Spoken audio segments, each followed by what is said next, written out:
할렐루야. 사랑하는 열린문교회 성도 여러분, 지난밤도 주님 주신 은혜와 평강 가운데 단잠 주무셨습니까? 아침을 깨우는 말씀, 오늘은 고린도전서 10장 14절로 11장 1절 말씀을 통하여 하나님의 말씀을 함께 나누며 그 적용점들을 함께 찾아보고자 합니다.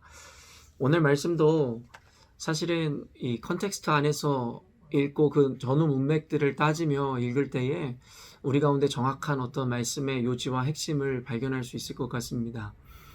어떤 성도님들도 저에게 물어본 적이 있었지만, 성경이라는 것이 우리가 사회에 나가 세상에 나가 맞이하게 되는 수많은 어떤 상황들과 또 만나게 되는 수많은 사람들에 대해서 일일이 하나하나 맞춤으로 가르쳐 줄 수 없기에, 성경이라는 것은 어떻게 보면 우리 가운데 하나의 기준을 세우고 또한 우리의 세계관과 관점들을 세워주는 것이지, 구체적인 적용들과 그때그때 맞는 어떤 이 해결책들은 그 성경의 기준과 세계관을 가지고 사실은 스스로가 지혜 있게 성령의 인도하심을 따라 그 문제들을 살피고 해결해 나가야 하는 것입니다. 그렇기 때문에 성경을 단순히 문자 그대로, 그것을 문자 그대로만 인식하고 그것을 절대화시키기 시작할 때에 언젠가도 이야기했지만 성경이 모순처럼 여겨지는 가르침도 있기 마련이고, 꼭 하나님이 뭔가 잘못된 이 가르침들을 우리들에게 주시는 것 같이 오해할 수도 있다라는 것입니다.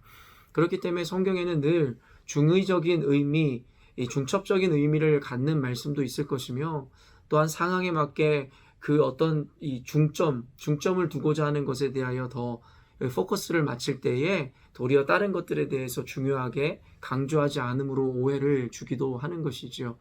그렇기 때문에 성경을 읽을 때 우리가 기도함으로 성령께서 조명하시는 지혜를 구하는 것은 너무나 중요하고 기본적인 핵심이거니와, 성경을 읽을 때 단순히 어떤 구절이나 그 본문 어떤 한 이 모양에만 우리가 집중하는 것이 아니라 앞뒤 전후 문맥 그리고 시대 배경과 상황까지도 이해할 수 있다면 우리 가운데 더 큰 은혜를 하나님께서 주실 것입니다.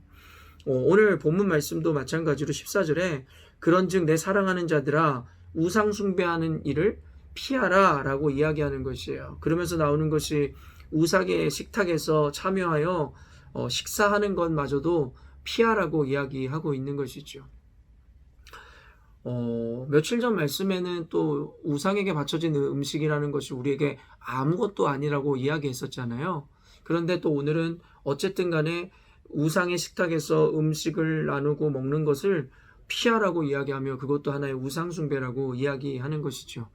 여기서 또 잘못하면 오해와 착각이 있을 수 있으나 전절을 보면 이런 문맥으로 이어집니다. 어제 말씀이기도 했는데 어떻습니까?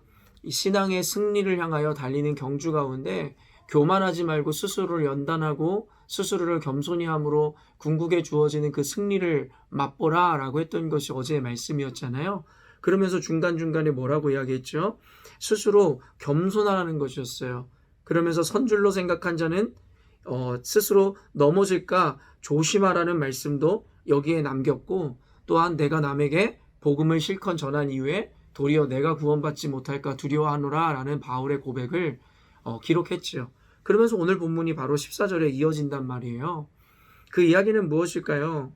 우상숭배의 일을 피하고 식탁의 규제에서 멀리 떠나가라는 문맥은 무엇이냐면, 자신이 완전하고 자신은 온전하며 하나님 앞에 풍성한 지식과 어떻게 보면 성숙한 신앙을 가졌다라고 스스로 교만에 빠짐으로 악한 자리든 아니면 불법이 난무하고 음란한 곳이든 어디든 가도 자신은 나를 지킬 수 있다라는 혹 착각에 빠지지 말라라는 경고의 말씀처럼도 우리가 여겨야 한다라는 것입니다. 성경은 늘 이야기하지만 여러분 어떻습니까? 겉으로 보여지는 모양이나 외형을 그렇게 중요하게 생각하고 있지 않습니다. 성경의 세계관에서는 외형보다는 내면이 훨씬 더 중요한 가치라고 이야기하며, 우상에게 바쳐진 음식 자체가 중요한 것이 아니라 그 음식 안에 포함되어 있는 미신적인 믿음과 그들의 관행, 문화, 습관이 틀린 것이라고 이야기합니다. 이 초대교회에 유대인뿐만 아니라 이제는 이방인들이 개종하여 교회로 들어오면서 교회 안에 논란이 일어났었죠. 어떤 논란이었습니까? 바로 유대인들이 갖고 있었던 할례라는 것에 대한 문제였습니다. 구약에 보면은 하나님께서 생후 며칠 만에 그들의 성기의 표피를 잘라내므로 하나님의 자녀라는 것에 대해서 스스로 하나의 표식을 남기라고 명령하셨죠. 그것은 고대로부터 이어져 내려오던 유대인들의 관습이었단 말이에요.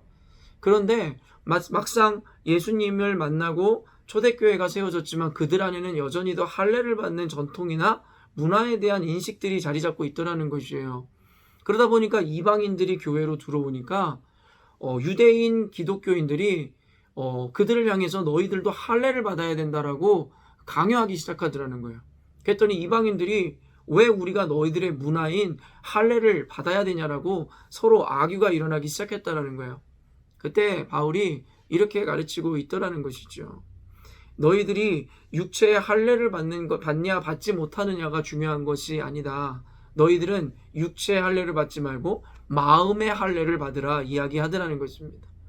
그러니까 단순히 육체에 생겨진 어떤 표식이나 할례를 받음으로 증표를 남기는 것 자체가 중요한 것이 아니라 그 마음에 하나님을 향한 온전한 믿음을 새기면 육체에 새겨놓고 마음에 범죄하는 것보다 육체에 표식이 없으나 마음으로 하나님 앞에 온전한 믿음을 갖는 것이 훨씬 중요하고 본질적이다라는 것을 강조하더라는 것이죠. 그러므로 보여지는 것도 중요하지만 사실은 그 자리에 참여하는 것, 여러분 그것 자체가 굉장히 우리 가운데 조심해야 되는 것이라는 거죠. 이 이야기는 아까도 얘기했지만 오늘 말씀에도 나오겠지만 우리에게는 모든 자유가 주어졌습니다. 우리는 이미 모든 것을 초월하시고 완성하신 예수를 믿음으로 말미암아 완전한 자유가 임한 것이고 율법적 요구라든가 어떤 행위의 언약이 아닌 은혜의 언약 가운데 이미 하나님께 구원을 받은 자녀로 나아갈 수 있는 특권을 얻었다라는 것이에요.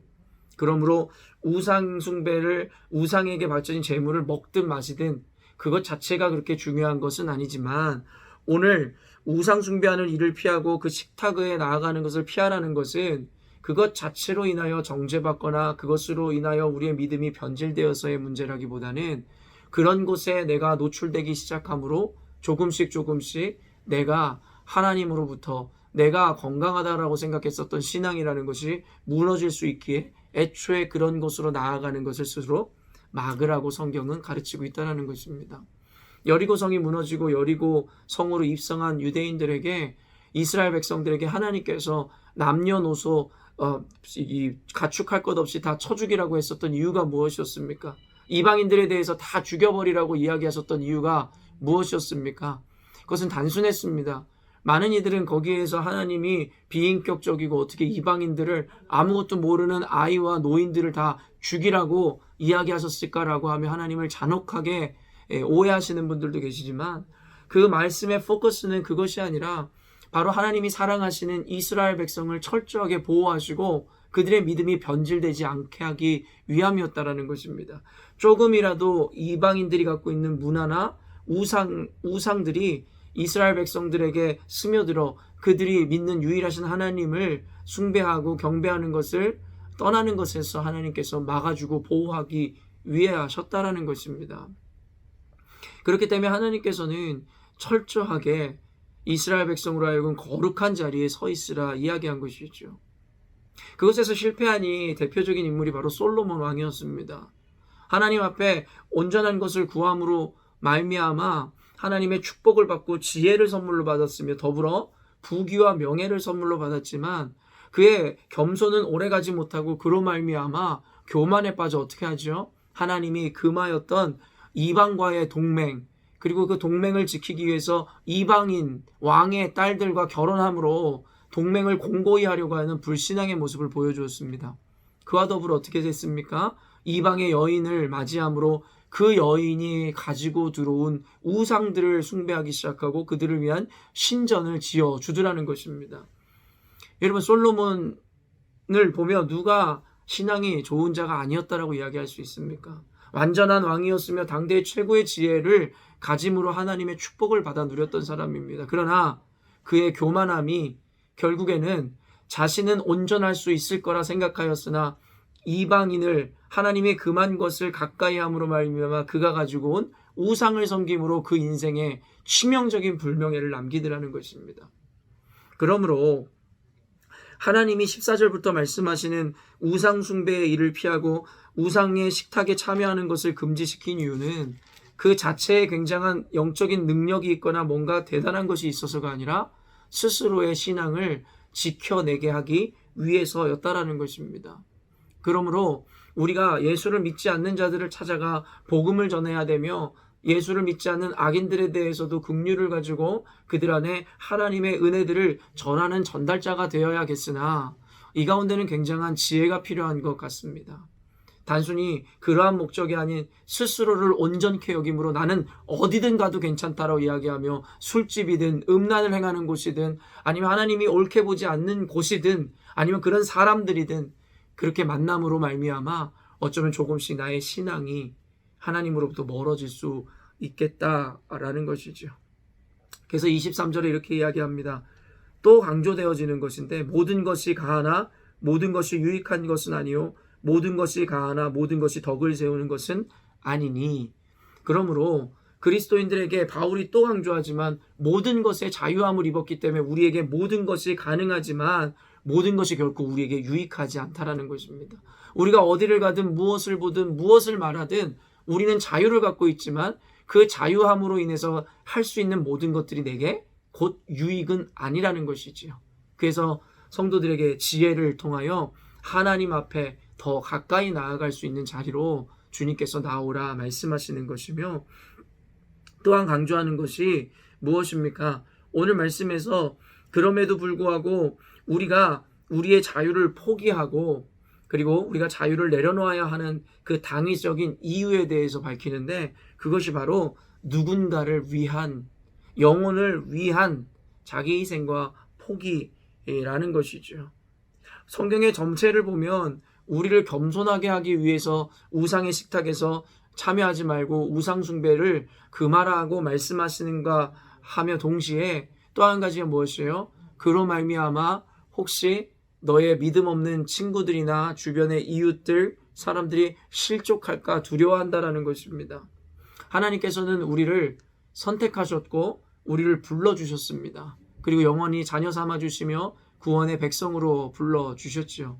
그러면서 하나님께서 우리들에게 요청하시는 것은 우리들의 바뀐 신분으로 말미암아 그저 그것만을 지키려고 하고 그것이 전부라고 생각하는 삶을 사는 것이 아니라 이제는 우리에게 주어진 그 구원의 은혜와 하나님의 자녀됨의 특권을 또 다른 이에게 전하는 전달자가 되라 사명하셨다라는 것, 사명을 주셨다라는 것입니다. 그러므로 교회의 사명은 단순히 교회를 세우고 교회를 높이 건물을 올리는 것이 중요한 것이 아니라 교회로 모인 이들이 이제는 하나님의 말씀을 통하여 온전한 신앙을 가지고 세상에 나아가 죽어가는 영혼들, 주를 알지 못하는 자들에게 복음을 전해야 된다는 것, 그것이 바로 궁극적인 교회의 사명이 되는 것입니다. 그렇기 위해 그리스도인들이 성숙하다라는 것은 뭐든지 다른 영혼에게 포커스가 맞춰져 있어야 된다라는 것입니다. 내가 먹든지 마시든지 아니면 내게 있는 자유를 사용할 때라도 내가 그것을 사용하든 아니면 금하든의 기준이 단순히 나에게만 있는 것이 아니라 혹시 내 이 모습을 보는 어떤 이들이 혹시 실족하거나 하나님을 떠나간다면 스스로 내가 그 자유를 포기할 수 있어야 된다는 것을 하나님께서 분명히 이야기하고 있다라는 것입니다. 11장 1절 마지막 말씀에 내가 그리스도를 본받는 자 된 것 같이 너희는 나를 본받는 자라 되라. 결국에는 그리스도를 바울이 본받았고 이제는 바울을 우리에게 본받으라 이야기하는데 결국에는 어떠한 점을 본받으라는 것입니까? 바로 희생, 사랑의 정신을 본받으라는 것이겠죠. 지난주 말씀에도 계속되어지는 요즘 고린도 말씀에 나오듯이 예수 그리스도 하면은 생각나는 단어가 무엇입니까? 첫째는 사랑일 것이고 또 그 사랑으로 말미암은 여러분 희생일 것입니다. 그것을 교회의 최고의 덕목과 가치로 여기며 또한 그 교회를 구성하고 있는 그리스도인들의 최고의 덕목과 가치로 여기라는 것입니다. 바로 사랑이며 그리고 이란 희생입니다. 사랑은 누굴 향한 사람입니까? 예수님이 말씀하셨듯이 첫째로는 하나님을 향한 사랑, 그리고 하나님을 향한 사랑이 있는 사람은 둘째, 이웃을 사랑하게 된다. 그러므로 그리스도인들은 이웃을 사랑하고 이웃을 위해서, 그 이웃이라 함은 세상에 있는 모든 사람들을 이야기하는 것인데, 그들에게 나의 희생함으로 말미암아 그들로 하여금 하나님의 일에 참여케 만들라 이야기하더라는 것입니다. 구체적인 적용점들, 그러면 나는 나에게 가한 것, 나에게 유익한 것, 무엇에 대해서 포기함으로 사람들에게 덕을 끼칠까? 혹은 오늘 이야기한 것은 나의 신앙을 지키고 나를 겸손케 하기 위해서 내가 피해야 하는 자리는 무엇인가?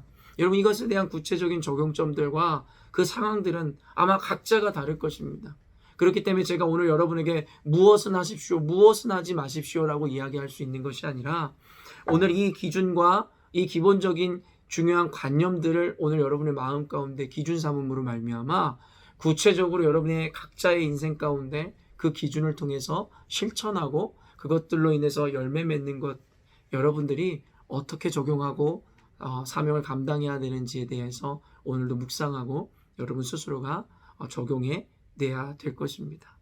오늘 성령께서 여러분에게 지혜를 주심으로 이 말씀의 기준, 오늘 이야기한 인사이트를 통해서 실제적인 구체적인 적용점과 실천 사항들에 대해서 여러분에게 깨닫게 하시길 원하며, 또한 여러분 깨달았을 때에 실천할 수 있는 은혜가 여러분들에게 주어지기를 주님의 이름으로 축원합니다. 기도하겠습니다.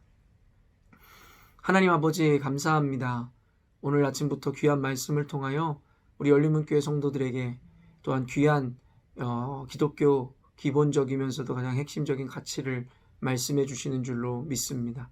우리로 하여금 교만하여져서 자기 신앙을 과신함으로 하나님 음란함이 있는 곳에, 범죄함이 있는 곳에 아버지 하나님 마구마구 참여하지 않도록 하나님 우리에게 절제의 은혜를 주시고, 우리 스스로 선줄로 생각할 때 넘어질까 두려워하는 마음으로 늘 이왕이면 주님이 기뻐하시는 곳을 향하여 하나님의 신앙과 하나님의 마음을 더 잘 지켜낼 수 있는 사람들에게 우리의 마음과 열정을 쏟을 수 있게 하여 주시옵소서. 그럼에도 불구하고 하나님 아골골짝 빈들에도 복음 들고 찾아가라는 주님의 말씀과 마음을 깨달음으로 지혜롭게 조화롭게 세상에 죽어가는 영혼들에게 하나님의 말씀과 영향력을 전달하는 자들 되게 하여 주시옵소서. 모든 것이 가하나 모든 것이 유익하지 않다 말씀하신 하나님, 오늘 사랑하는 열린문교회 성도들에게 지혜를 주심으로 말미암아 무엇이 내게 유익하며 무엇이 그른지에 대한 분별력과 은혜를 주심으로 선한 것을 선택할 수 있는 은혜가 있게 하여 주시옵소서. 사랑하는 하나님, 교회는 결국에 영혼 구원과 이 복음의 전파를 위해 존재하는 줄로 믿습니다. 내 신앙, 내 교회로 만족하지 않게 하여 주시고, 더 나아가 우리가 배운 핵심 가치와 복음의 은혜들을 세상 사람들과 나눌 수 있는 우리 교회 되게 하여 주시옵소서. 주님께서 하나님 그렇게 결정하는 우리 열린문교회 성도들에게 주를 위하여 스스로의 자유를 과감하게 내려놓기로 결정하는 이들에게 그들이 내려놓은 것보다 더 큰 것으로 더 놀라운 은혜로 인생과 가정과 행하는 모든 일 가운데 하나님 가득하게 충만하게 채워 주시옵소서. 오늘 하루도 주님 앞에 우리 교인들의 삶을 의탁드리오니 주님 친히 책임져 주시옵소서. 감사드리며 예수님의 이름으로 기도합니다. 아멘. 사랑하는 열린문교회 성도 여러분, 하나님 주신 가장 아름다운 오늘을 살아내실 때에 주님 보시기에 가장 아름다웠던 우리들의 모습처럼 오늘도 가장 하나님 보시기에 아름다운 모습으로 하나님이 기뻐하시는 삶으로 하나님께 영광 돌리는 삶을 살아내시기를 주님의 이름으로 축원합니다. 내일 아침에 또 뵙도록 하겠습니다.